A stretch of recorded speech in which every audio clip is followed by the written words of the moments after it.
You're starting a private practice? Are you insane? Who do you think you are to be charging patients cash fees and not accepting insurance? Are you really going to become one of those inaccessible providers? You're a sellout. Now, if you don't think I've gotten comments like these before, you're wrong. And chances are, if you've shared your hopes and dreams of having cash pay private practice with your colleagues, your friends, your family, you might have heard them too. But here's the truth. This is your life and your career, and you don't need others' permission to pursue your dreams. Nor should you listen to their judgy comments that insinuate that what you want is wrong in some way, or unachievable, or greedy, or unrealistic. In this video, I'm going to break down exactly how to handle haters and how not to let doubt control your life. So I'm Alana Miller, MD. I'm an integrative psychiatrist, 2-time cancer survivor, and I coach and mentor psychiatrists and psych MPs on business strategies and integrative psychiatry best practices to thrive in private practice. So I talk to a lot of psychiatrists who dream of having their own practice, but they are so overwhelmed with external criticism and internal doubts, and they begin to question their dream. So look, the medical system is 1, hierarchical, 2, conservative, and 3, not exactly open-minded when it comes to melding business and medicine. And that's not all bad. Medicine should be somewhat hierarchical because you learn from those who are more experienced than you. It should be conservative because when you have people's lives in your hand, you need to make sure you're practicing in a responsible, evidence-informed way. It should be wary of mixing medicine and business, since of course money should never be made at the expense of patient care and what's in the patient's best interest. However, some of the black and white thinking that sometimes happens in medicine, and especially psychiatry, can get a bit out of control. I've gotten this message myself in various ways, especially when I try to talk about setting up a cash practice or practicing integrative psychiatry, which if you've watched any of my previous videos, you see as something totally common sense and non-controversial. So you know the comments. You just care about money. It's unethical to have a cash practice. Who do you think you are? But do you know what the people who make these comments have in common? They're taking their own limitations and projecting them onto you. They're trying to bring you down so they can feel better about themselves and the fact that they chose to stay in their comfort zone. It's like the crab in the bucket phenomenon. You know, if you're a crab in a bucket of other crabs and you try to climb out, those other little crabs are going to try to grab your legs and pull you back in. Because if they can't get out of that bucket, they don't want you out either. So let's jump into the 4 steps of how you can overcome external criticism as well as internal doubt and not let anything stop you from achieving your dreams. Step 1.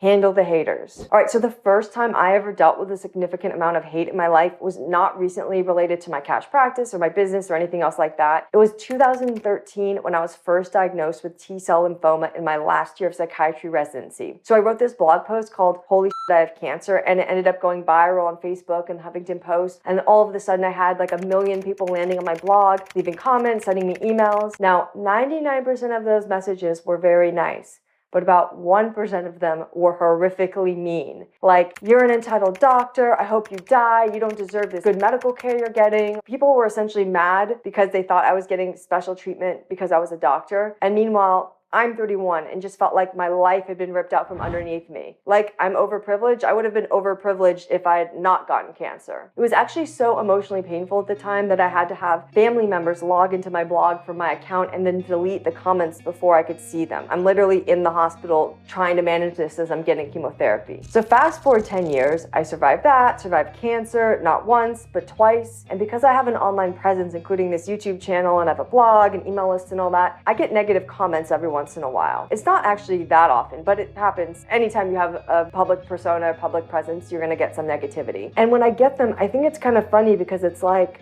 oh, how cute. This person thinks I give a shit about their opinion. I mean, the first time it happened and I wasn't used to it, it really got to me. But now, I mean, cancer didn't bring me down. You think some random stranger shaming me online is gonna get to me? You can do this too. You have permission not to listen to people's opinions, or at the very least be selective about whose opinions you listen to. If someone wants to have a nuanced conversation, great, do that. But if someone's just coming at you trying to shame or insult you, listening to them is optional. I personally love seeing the disappointed look on a hater's face when they realize their opinion does not matter to me at all. It's like this sinking realization. Whenever this happens, I just ask myself, does this person even know me, or are they judging me based on assumptions? And 2, is this person going to be at my funeral? If this person doesn't respect you enough to listen before judging, or to state their criticisms in a respectful way, or just doesn't care enough about you as a human being at all, then why should their opinion take up even the smallest slice of your brain? Remember, it is optional to take on someone else's opinion for yourself. It shouldn't be an automatic, someone said something to me, I should automatically believe it. You are allowed to be discerning about whose opinions matter to you. And the thing is, when someone is judging you or telling you that you shouldn't do something, it's very possibly because they have that that same voice of doubt in their own head and haven't found a way to overcome it. It's not like they're necessarily a bad person trying to intentionally keep you down. It's just that they have their own limitations. So you have to ask yourself, do you really want to be limited by someone else's limitations? Remember, this is your life. This is your career. You're not going into private practice to impress your colleagues or impress your former attendings. You're doing it to help your patients. Do you want your life to be limited by others' own limitations and small-minded beliefs, or do you want to be the one in control of your life and choose the path that you know is right for you? You're not going to be on your deathbed with regrets like, oh man, I really wish I'd listened to more negativity in my life and let it control my decisions. Now, if someone is reflexively criticizing you or shaming you, that's pretty straightforward to handle. You just ignore it. If it's online, delete. If it's in person, diffuse and change the subject. You don't have time for that. I don't even bother arguing because it's not worth my time. But now let's say someone whose opinion matters to you criticizes you. What do you do then? Well, in that case, it's worth having a deeper conversation with that person about your reasoning and why you're doing what you're doing and why it's important to you. Maybe if you can paint the bigger picture of what you have in mind to this person, you might be able to help them understand where you're coming from and turn them from being someone who's a detractor to someone who's a supporter. As a side note, I know it can be hard finding like-minded people when you're interested in integrative psychiatry and private practice, so I built a free 6-step mini course and private community for providers who are interested in starting their own cash pay private practices. It is a judgment-free zone where you can learn the fundamentals of developing an entrepreneurial mindset,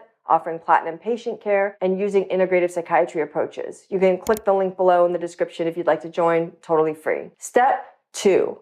Step into the arena. It is not the critic who counts, not the man who points out how the strong man stumbles or where the doer of deeds could have done them better. The credit belongs to the man who is actually in the arena, whose face is marred by dust and sweat and blood, who strives valiantly, who errs, who comes short again and again, because there is no effort without error and shortcoming, but who knows great enthusiasms, the great devotions, who spends himself in a worthy cause, who at the best knows in the end the triumph of high achievement, and who at the worst, if he fails, at least fails while daring greatly, so that his place shall never be with those cold and timid souls who neither know victory nor defeat. That was Teddy Roosevelt, and he was on to something. How do you deal with all this external criticism and judgment from your colleagues in addition to your own internal doubts and reservations? You have to remember that the people who are judging you are not in the arena. They're not pushing themselves. They're not creating anything. Those criticizing are ironically not risking judgment and criticism. It's easy to be a critic. Any moron with an iPhone and access to the internet these days is a critic. It's hard to be a creator. Look, I'm a little bit embarrassed to share this with you, but I used to be on the other side of this. I would read literary fiction and be like, I don't like the plotting of this novel. Meanwhile, the book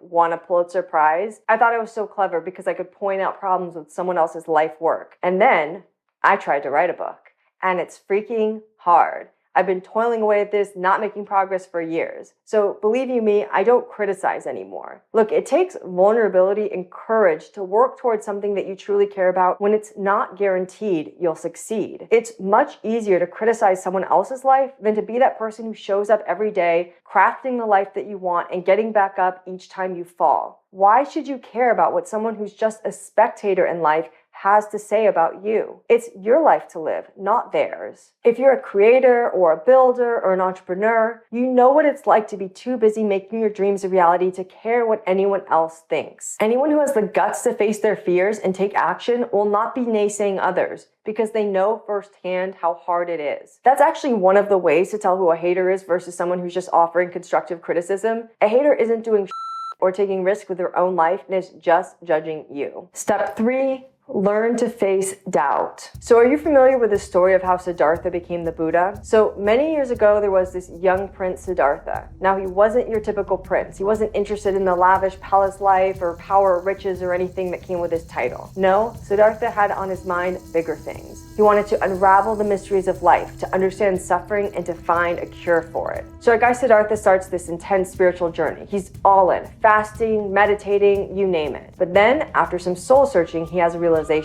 He's like, wait a second, torturing my body isn't helping me find the answers. He realizes enlightenment is achieved through a middle path, through balance. Not too much of this, not too much of that, but just right. So here's where things get interesting. Siddhartha decides he's gonna meditate under this Bodhi tree, and he's serious about it. Like, I'm not moving from this spot until I crack the code of the universe and become enlightened. So he's there doing his thing, completely focused, when trouble shows up. Enter Mara, the bad guy of our story, the devil. He isn't happy to see someone trying to reach enlightenment, so he decides he's going to mess with him and try to throw him off his path. First, he tries to distract Siddhartha with all kinds of pleasures and desires, but Siddhartha doesn't even flinch, eyes on the prize. Seeing this isn't working, Mara tries to poke at Siddhartha, like get under his skin, make him feel angry and feel hatred. But Siddhartha is like a mountain, steady and unwavering. So Mara tries a new tactic, thinking, okay, maybe I can make him lazy and unfocused. Nope, doesn't work either. Siddhartha's still as focused as ever. Then Mara's throwing everything at him, trying to make him anxious and worried. But Siddhartha, cool as ice, not bothered by any of it. As a side note, these are the first 4 of 5 hindrances to enlightenment in Buddhist philosophy: desire, aversion, sloth, and restlessness. And anyone who's meditated has experienced all of them. But Mara is not done. He's got one last card to play.